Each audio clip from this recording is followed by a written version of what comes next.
ऑफिसमधून सुटल्यावरती किंवा सुट्टीच्या दिवशी आता तुम्हाला कोणीही ऑफिसमधून कॉल किंवा ईमेल करणार नाही, कारण आता लोकसभेमध्ये राईट टू डिस्कनेक्ट हे विधेयक मांडण्यात आलं। याचा वर्कलोडमध्ये नेमका काय फायदा होणार समजून घेऊ आपण या व्हिडिओमधून। नमस्कार, मी सलमान शेख आणि आपण पाहताय एबीपी माझा। अनेकदा ऑफिस सुटल्यावरती बॉसचे कॉल किंवा SMS येतात, त्यामुळे कर्मचाऱ्यांना मोठ्या प्रमाणात मनस्ताप सहन करावा लागतो। शिफ्ट संपल्यानंतरही कर्मचाऱ्यांना कॉल किंवा ईमेलचे उत्तर द्यावे लागतात। या संदर्भातील राईट टू डिस्कनेक्ट हे विधेयक खासदार सुप्रिया सुळे यांनी लोकसभेत मांडले। सुप्रिया सुळे यांनी मांडलेल्या विधेयकात म्हटले आहे की कर्मचाऱ्यांच्या वैयक्तिक आणि व्यावसायिक जीवनातील ताणतणाव कमी करण्यासाठी कर्मचाऱ्यांना डिस्कनेक्ट होण्याचा अधिकार मिळावा।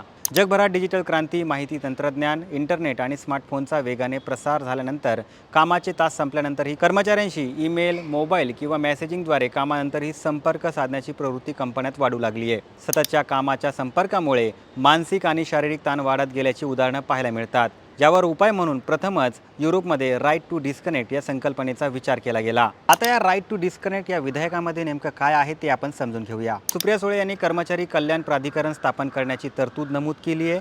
या विधेयकात कर्मचाऱ्याला अधिकृत कामाच्या वेळेपलीकडे आणि सुट्टीच्या दिवशी कामाशी संबंधित कॉल आणि ईमेलला उत्तर न देण्याचा अर्थात राईट टू डिस्कनेक्टचा अधिकार बहाल करण्यात आला आहे।